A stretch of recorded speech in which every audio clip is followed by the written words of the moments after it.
Pencaksilat merupakan bela diri asli Nusantara. Seni bela diri tradisional ini memiliki pamor yang begitu luas baik secara nasional maupun internasional. Bahkan pencaksilat cukup populer di beberapa negara seperti Malaysia, Brunei, Singapura, Filipina Selatan, dan Thailand Selatan sesuai dengan penyebaran berbagai suku bangsa Nusantara. Dalam pencaksilat terdapat unsur-unsur seperti menggunakan pukulan dan tendangan. Hingga kini pencaksilat merupakan bela diri yang banyak diminati banyak orang, terutama masyarakat Indonesia. Pamor pencaksilat semakin berkembang berkat andil dari para pelatih asal Indonesia. Kini Vietnam juga telah memiliki pesilat-pesilat yang tangguh. Main pukulan atau yang lebih dikenal dengan silat Betawi diperkirakan sudah ada sejak abad ke-16 atau pada zaman kolonial Belanda. Masyarakat Betawi tempo dulu membentuk para jagoan silat Betawi yang bertujuan untuk membantu masyarakat kecil yang tertindas akibat perlakuan buruk yang dilakukan oleh tentara kolonial Belanda. Pada masa itu, silat Betawi tidak hanya dijadikan ilmu bela diri untuk menyerang atau untuk mempertahankan diri saja, tetapi juga untuk menampilkan dari sisi kesenian dari silat Betawi, yaitu menggabungkan antara seni bela diri dengan seni sastra pantun yang sering ditampilkan atau dikhususkan untuk acara perkawinan maupun khitanan. Masyarakat Betawi sering menyebutnya dengan istilah palang pintu. Hal ini memperkuat dugaan bahwa silat Betawi tidak hanya berfungsi sebagai ilmu bela diri, tetapi sudah menjadi suatu kesenian atau kebudayaan dari masyarakat Jakarta, khususnya Betawi, yang sudah melekat dalam kehidupan sehari-hari.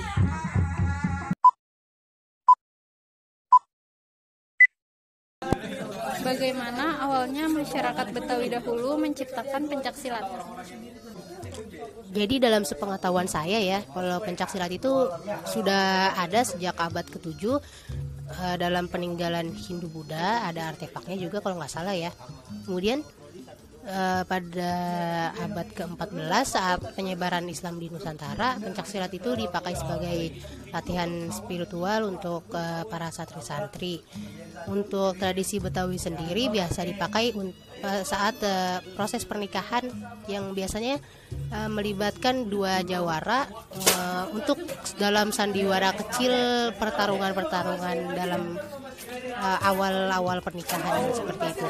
Kalau tidak salah, nama lain pencaksilat Betawi itu main pukulan. Mengapa bisa bela diri Betawi ini lebih dikenal pencaksilat? Jadi kalau untuk main pukulan tangan itu memang salah satu aliran dari pencaksilat khas Betawi, tapi pencaksilat sendiri tidak hanya berasal dari Betawi ya. Jadi kalau untuk main pukulan tangan itu hanya salah satu aliran dari pencaksilat khas Betawi gitu.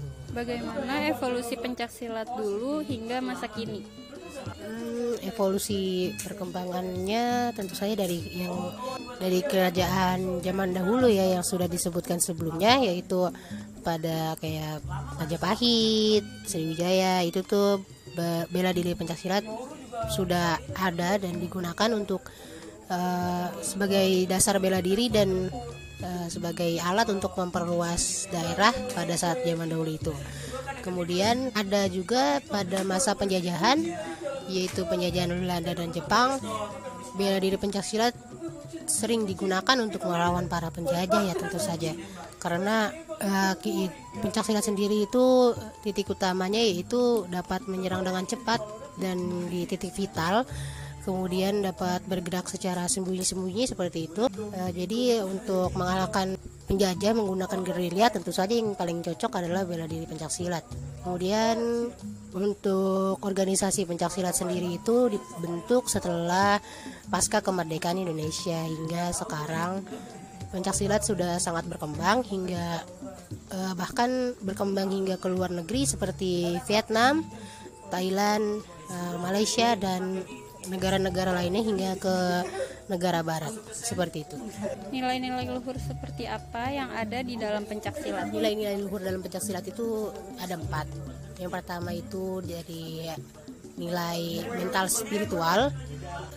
Jadi mental spiritual ini pencaksilat itu berfungsi untuk mengembangkan sikap dan karakter seseorang, khususnya para pesilat ya. Kemudian yang kedua itu ada aspek seni budaya. Karena pencaksilat sendiri merupakan bela diri tradisional khas Indonesia. yang orisinil dari Indonesia. Kemudian ada aspek bela diri, tentu saja kalau bela diri untuk menekankan pada kemampuan teknis bela diri para pesilat.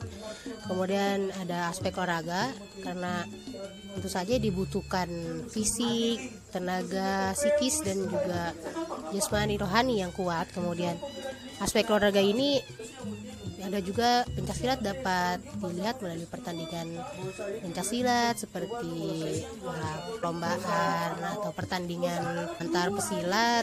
Kemudian ada juga seni baku tunggal dan juga seni baku kelompok dan sebagainya, seperti itu.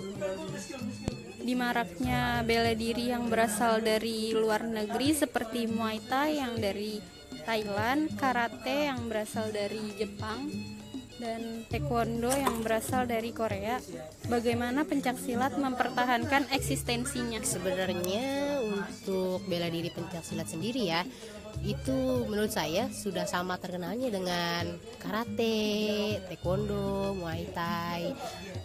Sebagai contoh, pencaksilat sudah dikenalkan kepada dunia pada Asian Games tahun 2018 ya, kalau nggak salah ya. Ya, itu adalah salah satu pengenalan pencaksilat yang baik kepada dunia, dan dunia juga sudah mengetahui kalau pencaksilat itu sudah berasal dari Indonesia, karena bahkan di UNESCO saja pencaksilat itu sudah sebagai warisan budaya dari Indonesia. Kalau untuk eksistensinya sendiri ya, menurut saya untuk saat ini masih banyak pemuda-pemudi, bahkan anak-anak yang masih kecil itu banyak yang sudah menekuni bidang pencaksilat ini, dan mereka sudah jago gitu istilahnya dalam pencaksilat ini, begitu. Yang terakhir, apa pesan Kanisa kepada generasi muda untuk tetap melestarikan budaya pencaksilat ini?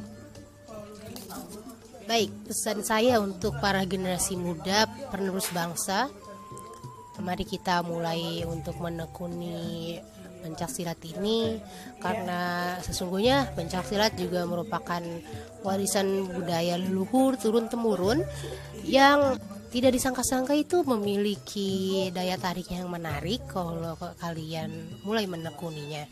Jadi ya, mulailah untuk berlatih, tetap terus berlatih untuk kalian yang sudah menekuni bidang ini, dan jadikanlah Indonesia bangga dengan prestasimu.